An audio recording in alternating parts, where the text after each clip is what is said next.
দেখো আজকে দুপুরবেলা রান্নার প্রস্তুতি চলছে। এদিকে হচ্ছে সজনের ফুল ভাজি। তোমরা কে কে খাও সজনের ফুল ভাজা সেটা আমাকে জানিও, ঠিক আছে? সজনের ফুলটা এই সময় কিন্তু খাওয়া ভীষণ উপকার। তো দেখো সজনের ফুল ভাজি হচ্ছে, আর এদিকে চিংড়ি মাছ ভাজা আছে, আর এদিকে হবে বাঁধাকপি দিয়ে চিংড়ি মাছ দিয়ে একটা তরকারি টমেটো দিয়ে। আর এদিকে দেখো ছোলার ডাল সিদ্ধ করা আছে, 4টে ডিম সিদ্ধ করা হয়েছিল, ছোট ছেলে একটা খেয়ে নিয়েছে। তো এই দেখো প্রেসার কুকারে এদিকে ডাল আর আলুটা সিদ্ধ করে নেওয়া হয়েছে, আর ওদিকে ডিমটা ভাজা করা হয়েছে।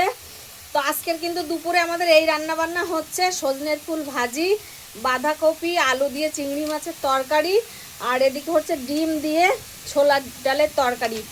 দুপুরে তো আমাদের আজকের এই মেনু। তোমরা কে কী রান্না করছো সেটা প্লিজ কমেন্টে জানিও, ঠিক আছে? তো থ্যাংক ইউ সো মাচ।